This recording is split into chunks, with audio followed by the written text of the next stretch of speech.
What a year it was for Michigan State last year. They won the Big Ten regular season title. Didn't just win it, they won it by 3 games. A team that made it all the way to the Elite Eight of the NCAA tournament.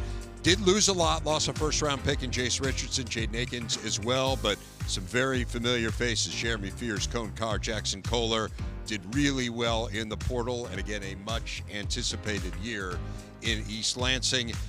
Tom Izzo, the head coach of the Spartans, joins us now. And Coach, first of all, before we look ahead, I just want to look back. Like, what did last year mean to you to have the kind of year that you did, to win what was a fabulous league and win it going away? I know maybe it ended a game or two, a win or two shy of where you ultimately want to be, where you strive to be as a program, but man, really sent a message of where Michigan State is and can still be. Well, I bet you Bruce would agree when him and I were assistants to Gene and Judd. Those were tough days, man. This is a piece of cake compared to those days. But I think he'd agree. You know, it kind of taught me what I always believed, that chemistry and culture matter. I mean, we were not as talented. You know that, Bruce. And I say that not disrespecting my team. It's just that we weren't as talented as a team, top to bottom. But we did have 10 guys. We had no locker room issues. We had no NIL issues. We had no people that were jealous of people. And we played a lot of people, which is hard to do, as you would know. And one coach was just in charge. We would meet before the game trying to go over how we're going to play them. But it was a fun year. And why did it end? Why did we got to start a new season? Well, it's season number 31 for you as the head coach of Michigan State. Not that anyone's counting, but that's the number that I came up with. What keeps you going? What keeps you enthused and excited about this? I don't know. There's times I do question it, like, you know, especially when I see a lot of my friends out and choosing different ways to go. I mean, college sports it's in a tough position right now, but I've kind of homed in on my team more, my school more, instead of being on all the committees.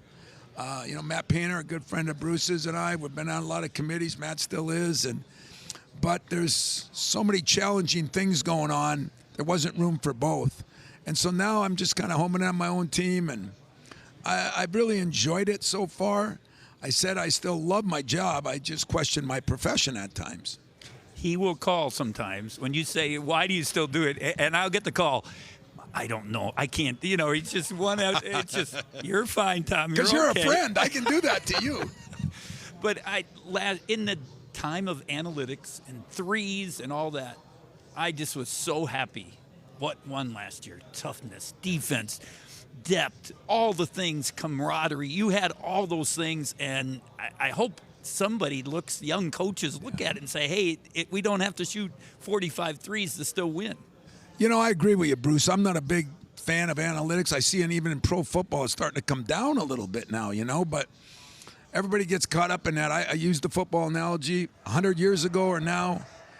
You got RPOs. You got all these different offenses and defenses. You got to be able to, you know, in football, you got to be able to block, tackle, and not turn the ball over. In basketball, you still got to be able to be tough, rebound.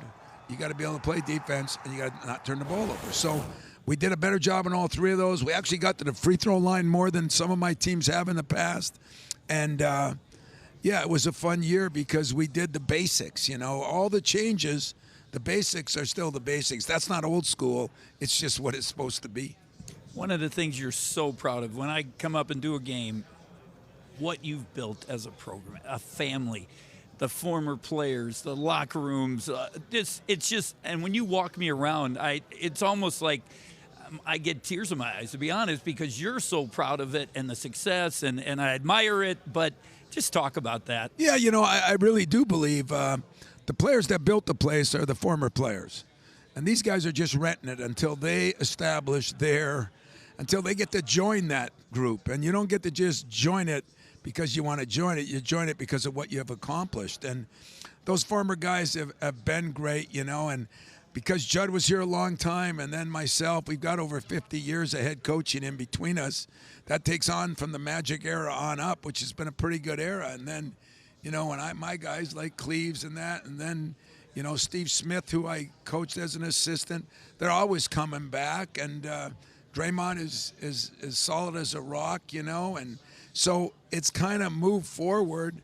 And A player-coach team is always better than a coach-coach team. I got former players that help. When it comes to March, those guys are all calling, you know what time of year it is, No, what is it, But that it means something to them.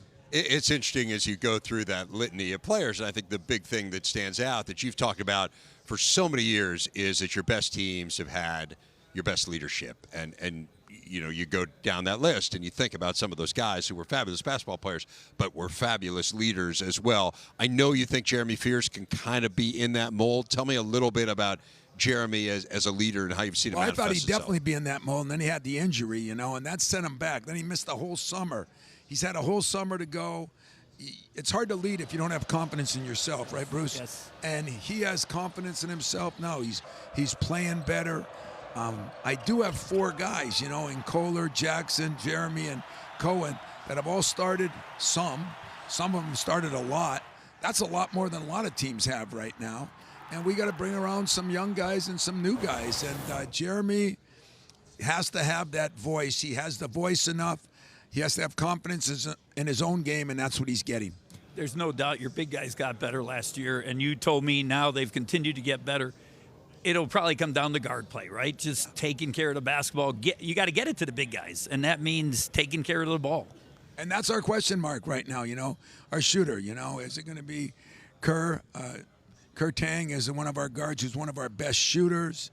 Is it going to be Trey, the new, transfer portal guy we got from Mississippi State, and then at one time, some of these guys have been numerous So many places, yes. But I don't have many, and one of our best transfers got hurt. Caleb got hurt. Yeah. So right now, I like our freshmen. We've got 2 freshmen that have really come on, and I like those guys. And so it's a melting pot again, but I think we're going to play 10 players again.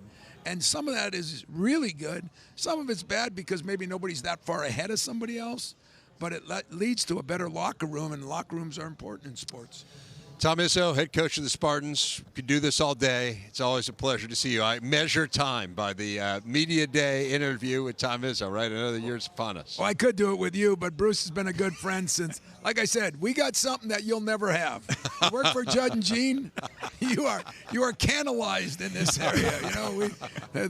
We're good forever, right, Bruce? Yes, he would say, Judd did this. Well, I can tell you something better. Gene did this.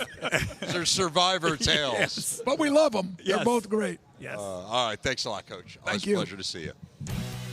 Take a look at what's ahead for Tom Izzo and Michigan State. Never one to shy away from challenging non-conference games. As evidence of that, I present you with Arkansas, Kentucky, North Carolina, and Duke. All of those games in November and December. And then you see the Big Ten schedule, which is not for the faint of heart either, Andy. Yeah, a lot of blue bloods there, and Arkansas now led by John Calipari. So quite the slate that these 2 men to my left will have to deal with. Andy Katz, Raphael Davis, Coen Carr, Jeremy Fears Jr. Don't need to discuss who left, but a couple guys did leave. You 2 stayed. Start with you, Jeremy. Why? Just the family, the culture, what Coach has done for me. Even when I got injured, Coach stuck with me. Didn't go get no portal guard, and stuck it out, and we won the Big Ten. So it's only right that I'm here, helping win games and enjoy it. Yeah, like I would say, just the atmosphere and who Coach is. I feel like that's somebody you want to play for, you want to keep playing for. So it wasn't really no decision to me. I knew I was going to stay automatically. Yeah. You guys, and I played at Purdue, but I think you guys have one of the more unique histories and one of the unique unity between alumni. Yeah. What does Grind Week mean to you guys?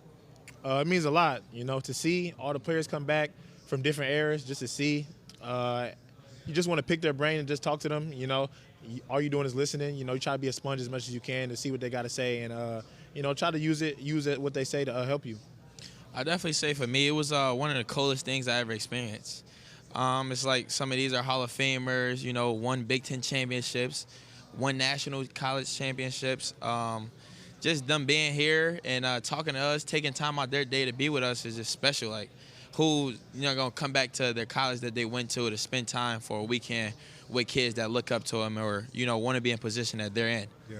and I've been watching both of y'all for a long time, and I'll start with you, Jeremy. I would describe you as a leader of men. Since you were 15 years old playing A, you've been a leader of men. Where's that background of leadership come from with you? I definitely think my family. You know, obviously I'm the oldest brother. I have 2 younger brothers, and you know, just my parents and my dad and mom told me I got to lead them. So just, you know, kind of leading them was the baby steps, and from there it's just something I love to do with basketball. So just being a leader and vocal on the court was kind of like second nature. Last year, we sat in these chairs, and Michigan State was not predicted to win the league. Yeah. You guys won it by 3 games. You're faced kind of a similar situation. A lot of unknowns, picked 6th for whatever that's worth. Why will the preseason rankings be wrong again? I'll definitely say just because the group of guys we have a good core coming back, you know, that kind of knows what's going on. We have a great young freshman class coming in, Cam and Jordan, and then our transfers. So just piecing it together, our chemistry, and we play all well, and we know what we have to do to get the job done. Yeah, I mean, like you said, I feel like the team we have this year is kind of similar to the one we had last year. I feel like our camaraderie and our togetherness is going to be even better than we were last year. So I feel like all the factors come into play, I feel like we're going to be a great team. And I agree, you guys got one of the better cores, not just in the Big Ten, but in the country coming back. But like Andy said, you lost some pieces. Yeah. And Coen, I've been watching you since you was at Legacy Early High School down there in South Carolina. Your game has grown so much the last 4 or 5 years. But when you look at this year's team, someone's got to score the ball. Yeah. And when you look at clips of how you guys been practicing, you've been putting that thing in the basket. Where has your game grown since we used to watch you in South Carolina? Yeah, it's grown a lot. Like you said, you know, my overall game has grown. You know, I feel like I'm dribbling the ball better. I'm shooting better. I'm even becoming a playmaker for everybody else. You know, I still like to do what I do best, which is get to the rim. And I feel like me getting to the rim, putting pressure on the basket, I can make plays for other guys, kickouts and stuff like that. So I just been working on my all-around game. And one thing for sure, Jeremy is going to feed Coen way, way up above the rim. Definitely.